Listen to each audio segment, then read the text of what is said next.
Le péché que tu pratiques transforme tes veillées en perte de temps. Le péché que tu pratiques transforme tes jeûnes en régime. Le péché que tu pratiques transforme ta vie en distraction. Ne vous y trompez pas, mes frères et sœurs. Dieu n'exauce pas ceux qui demeurent dans le mal. Dieu n'exauce pas ceux qui refusent de se séparer de leurs péchés.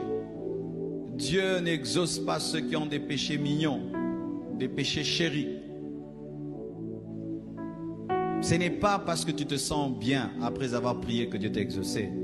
Ce n'est pas parce que tu te sens soulagé après avoir prié que Dieu t'a exaucé. Ce n'est pas parce que tu sens de la joie après avoir prié que Dieu t'a exaucé. Non. Si tu es dans le péché, quelle que soit ta paix, ta joie après avoir prié, la Bible dit que Dieu ne t'exauce pas. Il vaut mieux prier pendant peu de temps dans la sainteté que prier beaucoup dans le péché. Il vaut mieux prier un peu dans la crainte de Dieu que faire des jeûnes et des jeûnes dans le péché. Si ton péché est une habitude, abandonne-la. Si ton péché est une personne, sépare-toi d'elle. Si ton péché est un caractère, répands-toi de cela. Si ton péché c'est une faiblesse, répands-toi de cela. Si ton péché c'est ta manière de parler, de penser, de regarder, d'entendre, répands-toi de cela. Si ton péché c'est ta manière de t'habiller, répands-toi de cela. Si ton péché c'est ta manière de gagner l'argent, répands-toi de cela. Si ton péché ce sont tes affaires, répands-toi de cela. Si ton péché c'est le fétiche, répands-toi de cela. La sorcellerie, répands-toi de cela. La jalousie, la haine, répands-toi de cela. Le mensonge, le vol, répands-toi. Sinon, tu n'auras pas de vie de prière et tu ne seras pas exaucé parce que c'est difficile. Vous voulez l'approche de Dieu, vous devez vous sanctifier. Vous voulez entrer dans la présence de Dieu, vous devez dire non au monde, non au diable.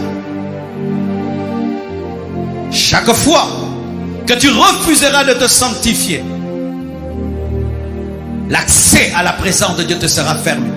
Si Moïse avait refusé d'enlever ses sandales, mes frères, il n'allait pas voir la révélation de Jésus. Ta vie bloque parce que tu bloques ta repentance. Ta vie bloque parce que tu bloques d'abandonner la chose que Dieu t'a demandé. Et ainsi nous avons des Moïse chaussés, mais qui sont en train de parler devant un buisson ardent. Ce n'est pas le vrai buisson ardent, c'est un faux buisson ardent. Une vie chrétienne qui continue à être paisible malgré le péché n'est plus la vie chrétienne. Un chrétien heureux, malgré qu'il pêche, n'a pas la joie du Saint-Esprit. C'est une fausse joie, fabriquée et créée.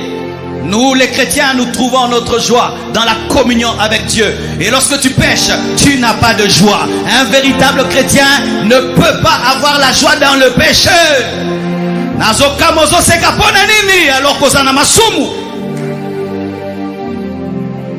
Comment peux-tu être dans la joie alors que tu vis dans le péché? Comment peux-tu être dans la joie alors que tu es lié par un péché? Comment moi j'aurai la joie? Je ne peux pas avoir la joie si je suis lié par le mal. La seule chose que je ferai devant Dieu, c'est de pleurer. Seigneur, délivre-moi. Seigneur, délivre-moi. Seigneur, enlève ça de ma vie. Seigneur, enlève ça de ma vie. Lorsque ça va me quitter, alors j'aurai la joie. Comment je peux avoir la joie alors que je me prépare à aller en enfer? Comment je peux avoir la joie alors que je me prépare à rater l'enlèvement? Comment je peux avoir la joie alors que je sais que je suis déconnecté de Dieu? Comment je peux avoir la joie alors que je sais que si je meurs, j'irai en enfer? Comment j'aurai la joie alors que je sais que si Christ revient, il va me laisser? Comment j'aurai la joie? Vous devez enlever le péché de vos vies. Et je t'assure, frère, lorsque tu as vécu longtemps dans un péché et tu l'abandonnes, tu recevras une paix et une joie, je t'assure. Et ce jour-là, quand tu vas prier, tu vas sentir les portes s'ouvrir.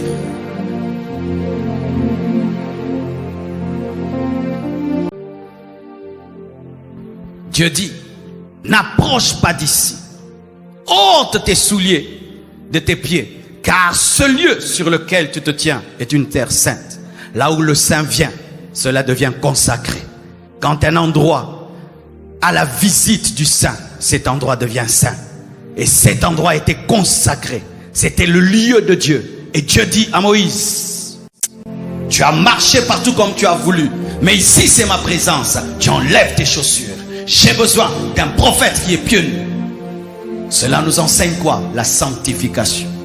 Frères et sœurs, la présence de Dieu exige que tu enlèves tes chaussures, que tu enlèves le péché de ta vie, que tu enlèves les mauvaises paroles, le mauvais caractère. Il y a des personnes qui doivent quitter ta vie, ce sont des souliers.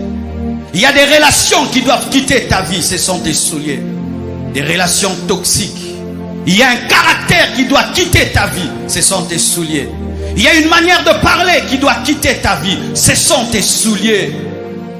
Il y a une chose qui doit quitter dans ta vie, une chose que tu as mal acquise, tu dois quitter, abandonner cette chose, ce sont des souliers. Tout ce qui est contraire à la volonté de Dieu dans ta vie, ce sont les souliers.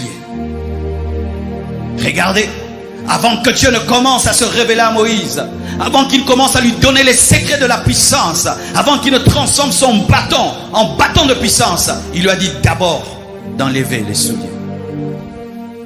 Nous ne changerons jamais la Bible, mes frères. Aujourd'hui, l'Église refuse le message de la sanctification. Les chrétiens veulent un évangile sans repentance. Les chrétiens veulent une église sans sanctification. Ça n'existe pas. Vous voulez la présence de Dieu, vous devez haïr le péché. Voici le secret. Lorsque tu pêches, mais tu sens que tu n'es pas sûr que c'est le péché, au lieu de dire Seigneur pardonne-moi, dis Seigneur enseigne-moi et convainc-moi que c'est le mal. Ne te précipite pas parce que ce sera superficiel. Tu dois être sûr que c'est le mal pour que tu ne le pratiques pas. Parce que Dieu en soi ne nous pardonne pas lorsque nous lui informons, mais parce que nous abandonnons. Alors informer à Dieu que tu as péché, Dieu le sait déjà. Ce qu'il veut, c'est ton abandon. Mais pour abandonner, tu dois être convaincu que c'est le mal. Est-ce que tu es convaincu que ce que tu fais est mal? Oui, je te dis, tu sais que des fois ton visage ressemble à tes péchés. Oui, quelqu'un qui est tout le temps en colère, il a un visage en colère. Un jour, j'étais tout le temps à l'école, j'étais comme ça. Une fille m'a fait Fatuna si fungola okononavant. Et j'ai appris maintenant à sourire ici. Pourquoi tu regardes toujours les gens avec dédain?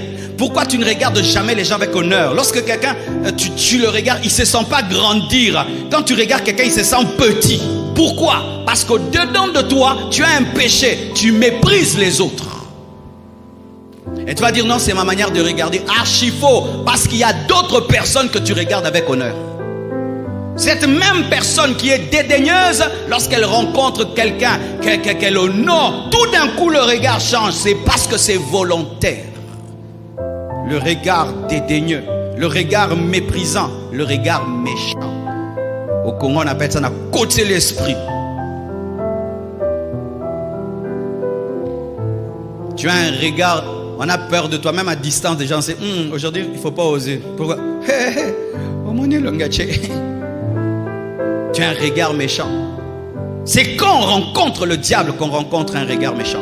J'ai déjà eu l'apparition de Lucifer, mes frères. Même quand il s'était déguisé en ange de lumière dans le rêve, ses yeux étaient remplis de méchanceté. Mais Jésus, quand tu le rencontres, c'est un fleuve d'amour. C'est un fleuve d'amour. Et il y a un regard rempli d'amour, rempli de compassion, rempli de bonté. Et il y a un regard. C'est pourquoi l'enfant, quand tu le gueules et tu lui parles durement, l'enfant regarde toujours, recherche ton regard. Il le dit avec l'esprit. Et quand il regarde tes yeux, il sent qu'il y a de l'amour malgré que tu es dur. Il sait papa m'aime, maman m'aime. Mais quand tu parles durement, il regarde tes yeux. Il ne ressent pas l'amour, il dit papa ne m'aime pas. Ah oui, sachez cela mes frères et sœurs, le regard dit pourquoi tu fais une chose.